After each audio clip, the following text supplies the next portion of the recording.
regardez le défilé aérien qui commence. Voilà, le avec défilé aérien.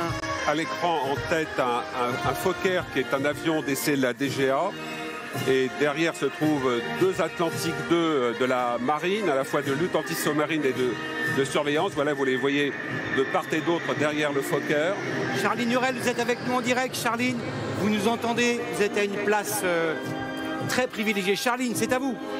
Exactement, et là on voit l'Arc de Triomphe, on arrive justement sur l'avenue Foch, vous allez nous voir avec trois tigres, et justement le capitaine Maury qui était avec moi me disait l'excitation, mais surtout l'honneur de pouvoir survoler cette avenue Foch. Et évidemment ces tigres, vous savez, l'hélicoptère de combat par excellence, de haute intensité, et d'ailleurs la devise de la LAT, c'est bien de la terre par le ciel, parce que vous voyez bien, nous on vous voit, c'est bon, on arrive sur l'avenue Foch.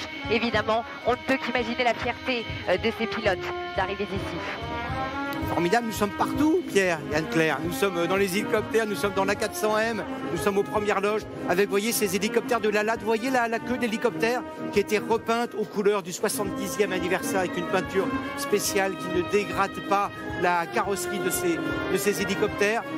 La LAT dont on a célébré cette année le 70e anniversaire, et où l'armée de terre a besoin de transporter par les airs des commandos en toute sécurité. Voilà, après les hélicoptères Tigre. Marie-Sophie, vous êtes dans la 400M. Les images que vous nous avez envoyées tout à l'heure étaient incroyables. Vous êtes toujours là avec, je crois, du son et de l'image. C'est à vous, Marie-Sophie. Avec Thomas Pesquet, bien sûr. Nous arrivons vers vous, nous sommes derrière Gillian Claire, rampe ouverte. Thomas, est-ce que vous réalisez que vous êtes dans le... Approcher tous bien la queue leu, on entend les pilotes qui parlent de leur espacement, qui calculent en permanence leur vitesse, leur distance. On voit bien que c'est une chorégraphie millimétrée.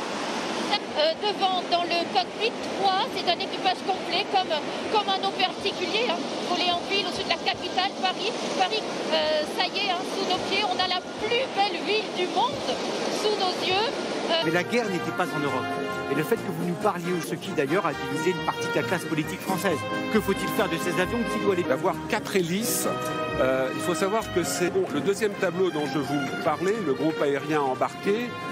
On voit les Rafales marines avec la crosse baissée, crosse dans les filins pour de surveiller le ciel. Alors les forces date du début des années 60. Il y a peut-être même des exemplaires de la fin des années 50. Et il sert de, plus anciens, parfois plus âgés que ceux qui se trouvent. Incroyable. La Marseillaise, Jeanne Cancard, vous êtes à la meilleure place possible. Vous êtes à bord d'un des 9 Alpha-Jet.